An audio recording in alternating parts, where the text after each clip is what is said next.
So to dive right in, I think it's relevant to share a little bit about Turnstone, our company's technology, and how we came to be. And then I'll end a little bit with some vignettes of experience and how I think it's relevant for financing a company. So Turnstone is a startup biotech company, and we're developing oncolytic viruses or oncolytic vaccines for cancer therapy. Our first platform is based on the MG1 virus. It's a rhabdovirus, and the technology was founded over 10 years ago, and they were actually forced to go back to the lab and come up with the newest and greatest virus because there's an IP story in how VSV, or the prototypic member of the rhabdovirus family, was patented and licensed away by the tech transfer office, and it's like the virus that got away. The company that licensed it sat on it.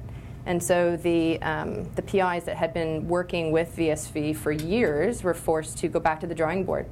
They begged and pleaded to license it back, and the company wasn't playing ball. So it's a good thing. It forced them to think more broadly. They did what we're calling is bioprospecting. So they had over 200 different viruses come into the lab, and as a research exercise, tried to figure out what the ideal oncolytic virus would be. Ironically, they landed on a rhabdovirus, so it's just a cousin to VSV. And this is how Turnstone was founded, was based on this virus and this technology.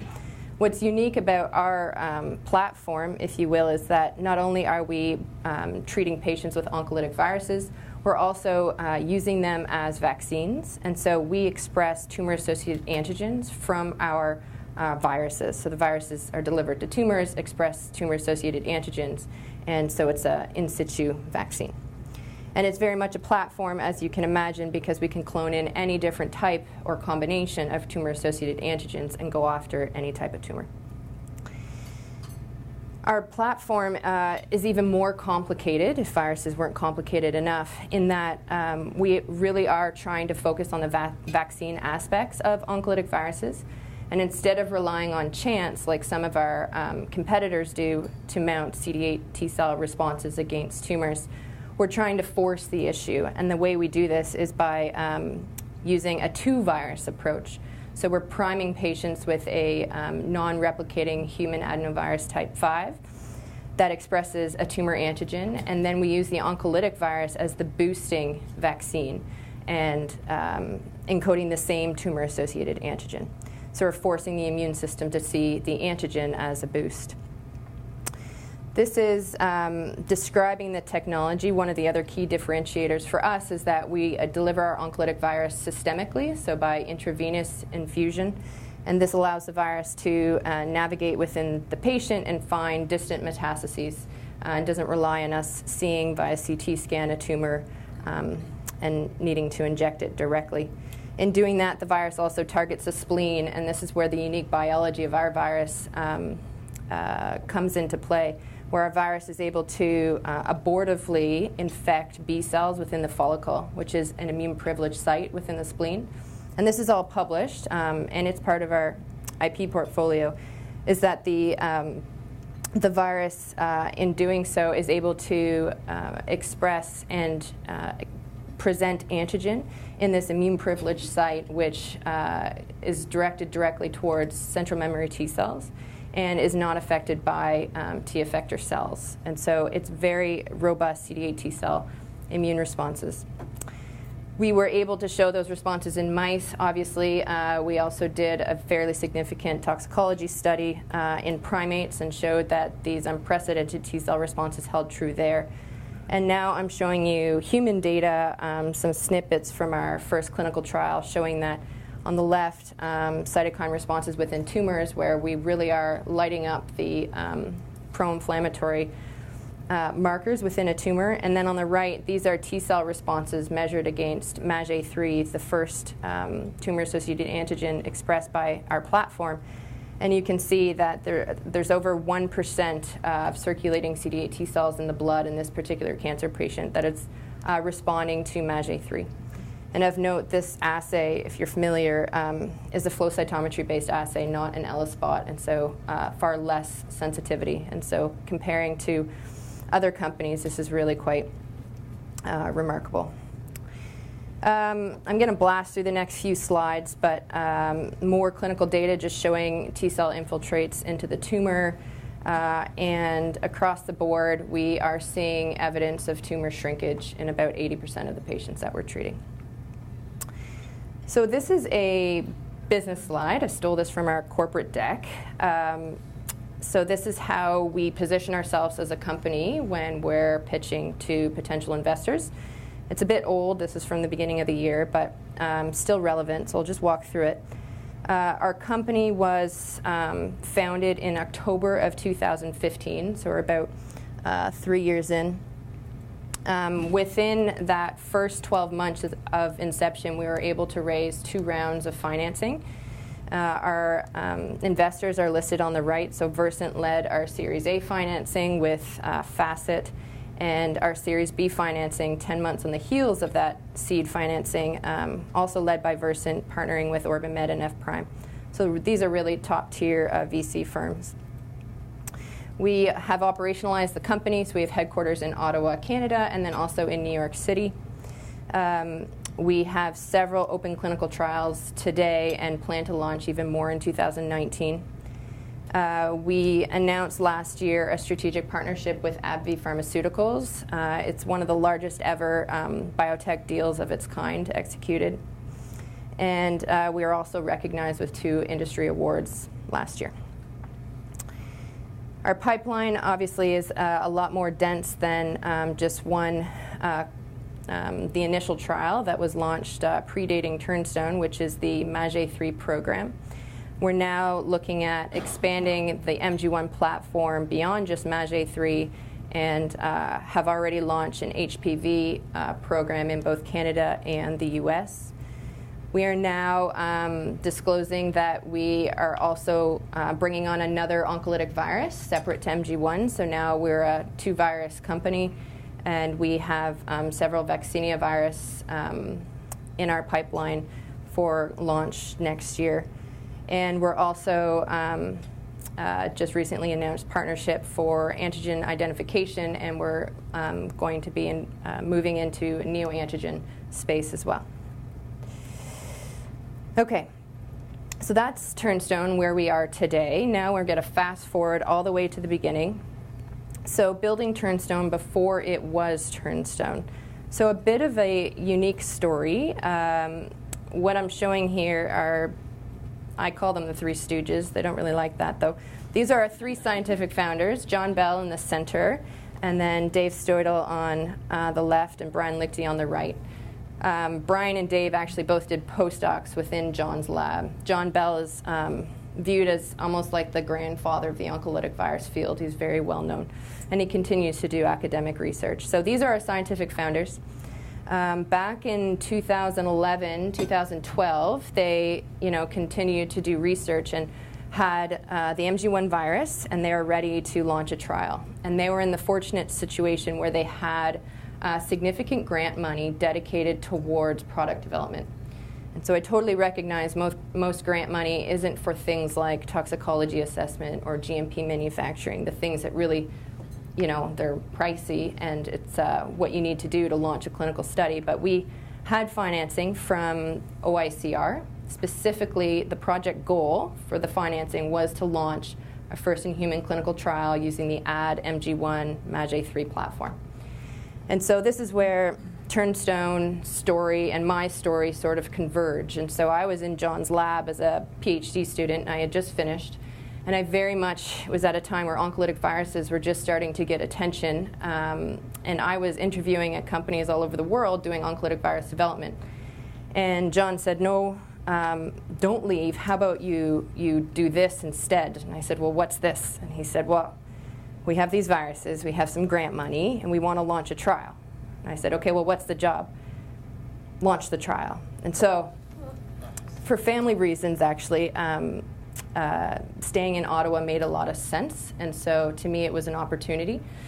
I had no job description. I think he paid me as a postdoc, like I was called a postdoc within the academic institute, and we just figured it out. So we were a group of scientists that were naive and crazy enough to think that we could pull this off, and we did. So that's the story, and I'll walk you through it a little bit. I mean, the 4 pieces to a biotech startup, this is pretty obvious, but you have to have the idea, you have to have some money, you got to lock down the IP, which we learned this morning, and then execution. Execution is absolutely key. So I'll dedicate one slide to each and Turnstone story before I switch gears. So as I noted, our project back then, because Turnstone didn't exist, it was just a grant-funded project, okay? And so OACR paid OHRI, the Ottawa Hospital Research Institute, to John's cost centers there.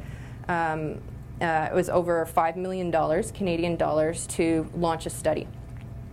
We were on like year 3.5 when John got serious and hired a few more people. And they still hadn't yet chosen the candidate, let alone done the process development, toxicology, and GMP manufacturing. So they had a lot of work to do. BioCanRx also obviously provides funding for translational development as opposed to just basic research. And Prostate Cancer Canada, specifically for prostate cancer, is funding translational development too. And so they've all had an impact in funding this research project. I'm listing here the 3 hospitals that also played a role in sponsoring the clinical trial. So these are still very active clinical sites recruiting patients for that first study that was launched predating Turnstone. I thought I would share a little bit on intellectual property and how it worked out at Turnstone. So it was complicated because the 3 scientific founders were at 3 different academic institutes. And so in order for the IP or the company to become a company, the IP had to be consolidated into a single entity, if you will. And so that took a year and a lot of effort. One of the first people that was hired we called ourselves Maraba because we functioned as a company even before the company existed, was somebody who specialized in intellectual property. So her and I and a few others were part of the company before it existed. And that's all she did for the whole year was negotiate with each of the academic institutes and find and put a legal agreement in place to find a way to get the IP funneled to a single source. They did this by licensing the IP to a separate entity, which then in turn would exclusively license IP to the company once it was founded. A few lessons learned from our perspective on IP is that the timing matters. And so, the VSV story, I think, is a good one. They patented something that eventually got used against them. And so that can happen. So be careful. Obviously, it's quite expensive to finance things like IP. I think that remains a challenge for all groups. And it's a tough transition. Turnstone's in the middle of this transition right now where MG1, the virus, is still very much in the hands, in the labs of academic scientists. And so Turnstone owns the rights to all of the MG1 IP, but that doesn't necessarily stop others from doing master's projects or PhD projects. And although Turnstone wants to embrace this collaborative nature, you can imagine that it could be bad for Turnstone if a master's student did some study, presented at a conference, and is therefore disclosing something that could be intellectual property without us knowing, or disclosing information that could be bad just from a perception perspective. So that's a tough transition to make. We're still very much in the middle of it. And then lastly, it's okay to talk about your IP or your ideas, but and it's possible, but you can be strategic. So there's ways that you can learn to speak openly about your ideas and get feedback at conferences without actually disclosing anything. So I think that's learned over time.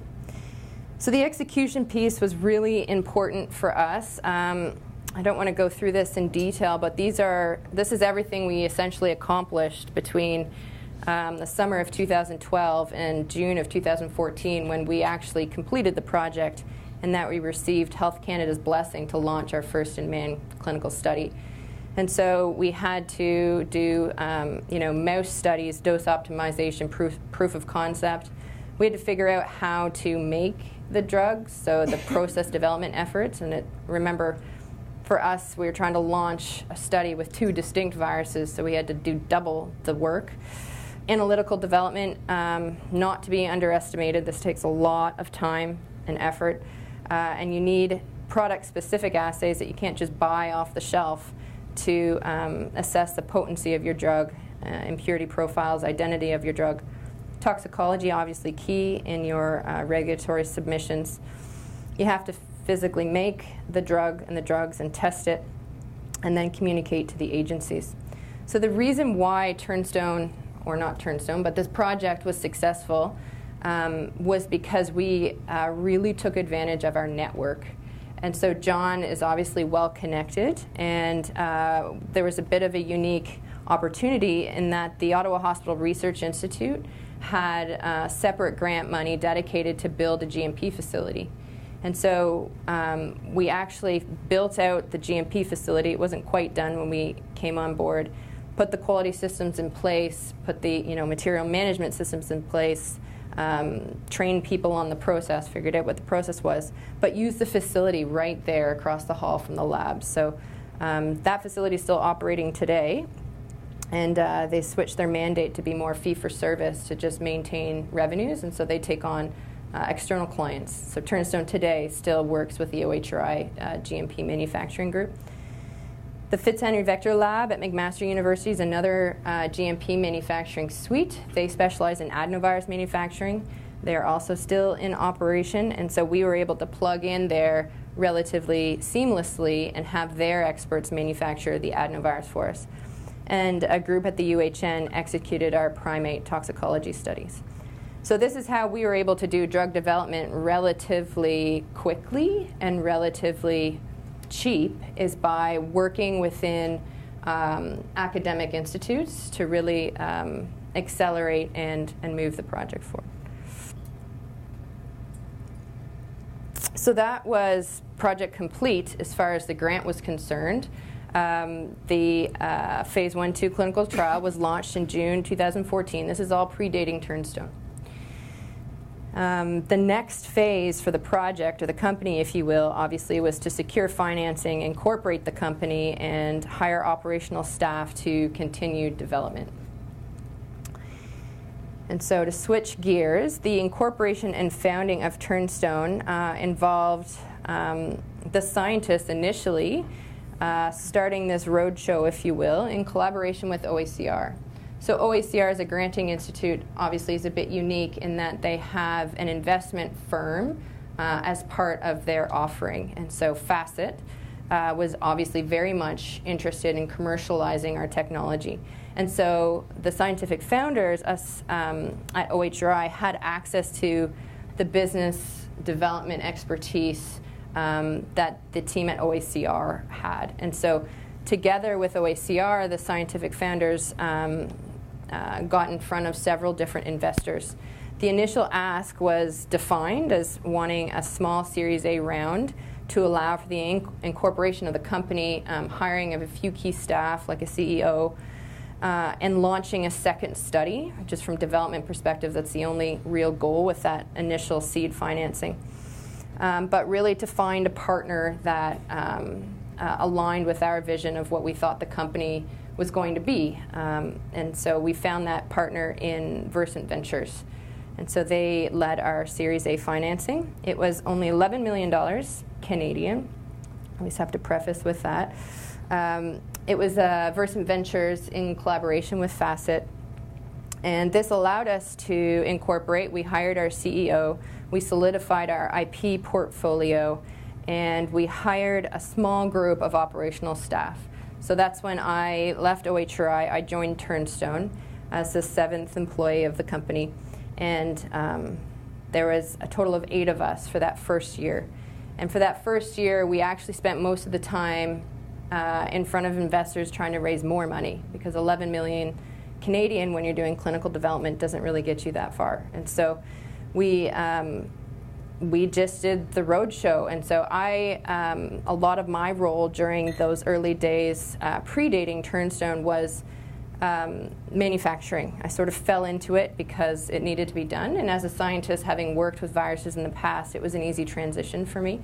So I led all aspects of the CMC diligence during that first year to get the additional financing, which was $44 million US, also led by Versant, and we brought on 2 other VC firms. It was another year before we announced the partnership with AbbVie. So just a last 2 slides here to share with you a few thoughts on what you could be thinking about if you're trying to potentially launch a company. Number 1 is that it is wise, highly recommended, to start preparing for diligence now.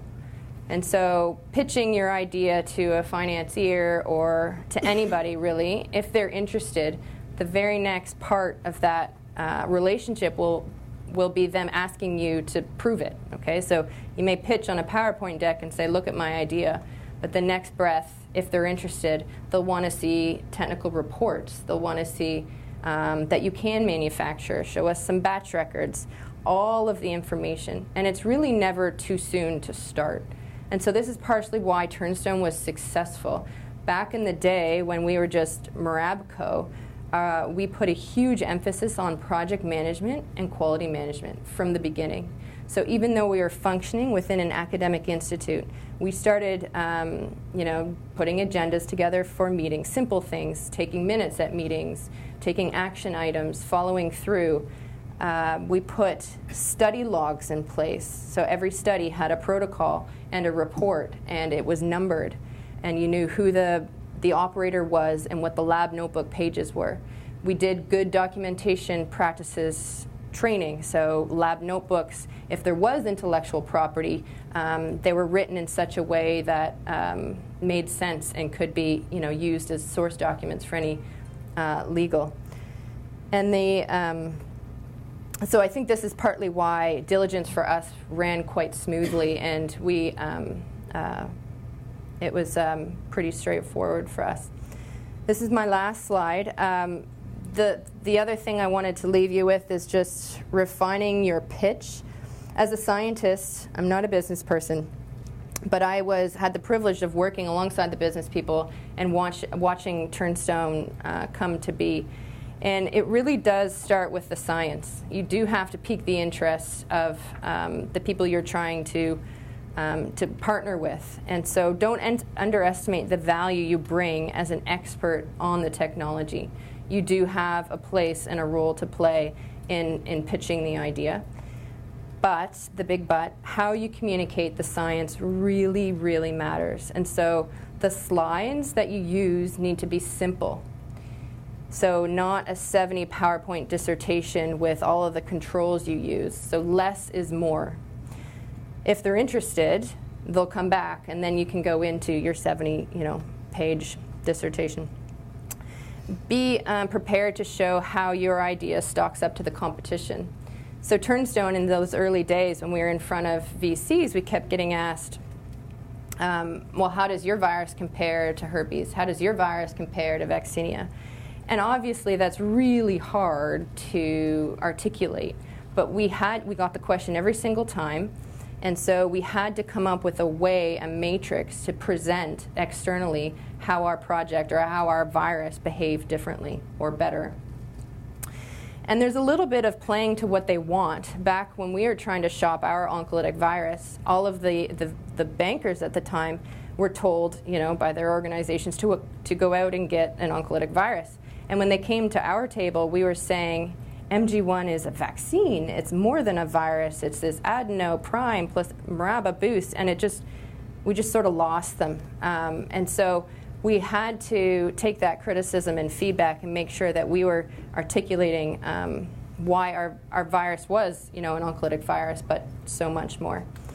And then obviously refine the pitch. And so any feedback, even if it's negative, is good feedback. Listen to it and refine and adapt, so the next time you go in, you have a better shot of being successful.